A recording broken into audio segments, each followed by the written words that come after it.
Marius's report there shows the problems in Lebanon continue. Let's bring in for analysis Halim Shebaya, the outgoing MENA Director, that's Middle East North Africa Director at Crisis Action. Halim, thank you very much for being with us. We appreciate your time.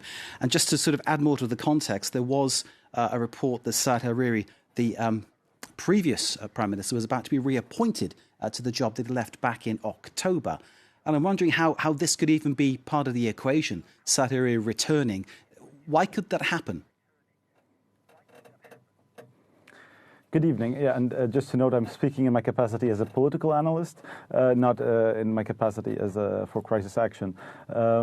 Well, as you mentioned, I think it's really mind-boggling in some ways that 2 months ago, a revolutionary movement started on the 17th of October, and Mr. Hariri resigned on the 29th of October, that's 7 weeks ago, and suddenly here we are 2 months into these protests, and we get back the name of the very person who was asked to resign by the people. And this is why we saw protests in the last 2 days by the revolutionary movement saying that the name of Mr. Hariri is not accepted, namely because the demand is for a technocratic government. What that means in practice is to get independent figures who are able to regain the trust of both the international community, of investors, of foreign investors, of Arab investors, and of the Lebanese people. So we're really in a bit of a quagmire, especially also when we get to the parliamentary consultations that are obligatory as per the constitution. They still haven't taken place, and the demands from the protests are for them to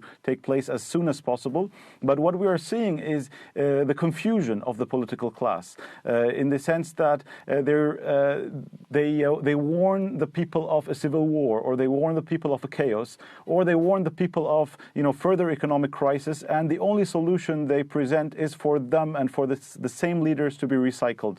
And at this moment, really, we're part of there's an arm wrestling game between the president, between the caretaker, the current caretaker Prime Minister Saad Hariri, who was chosen, so to speak, by the Sunni community in Lebanon to be the favorite candidate.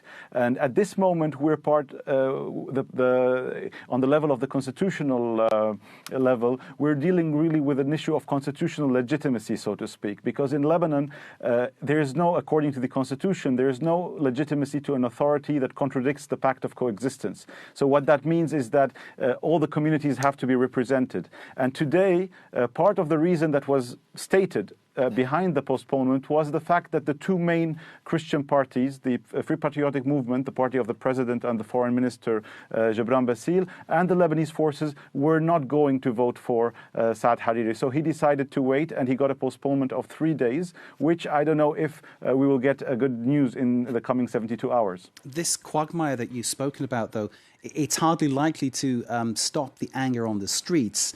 In your opinion, what is likely or most likely to happen next?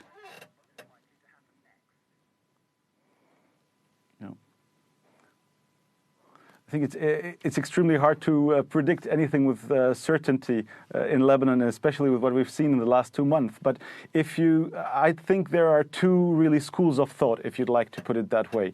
One school of thought is the school of thought of the status quo parties, of the political elite, against whom the people are revolting. And for them, the only solution they can come back to is to say, we'll bring back the strong man, so to speak, from the Sunni community, who has good relations with the Arab world and the international community, and that government will bring back a bit of stability. Now, that caretaker Prime Minister, Mr. Saad Hariri, wants a ministry of technocrats. Now, on the other hand, you have this second school of thought, so to speak, the revolutionary movement, the intifada, so to speak, the anti-status quo movement that wants fresh faces. And the reason is very simple. You have a country that after 30 years by various parties, and each party obviously has blame from a certain year, has really led the country to the state that we are in. And in any reasonable solution usually would necessitate that there would be some new, fresh, independent faces.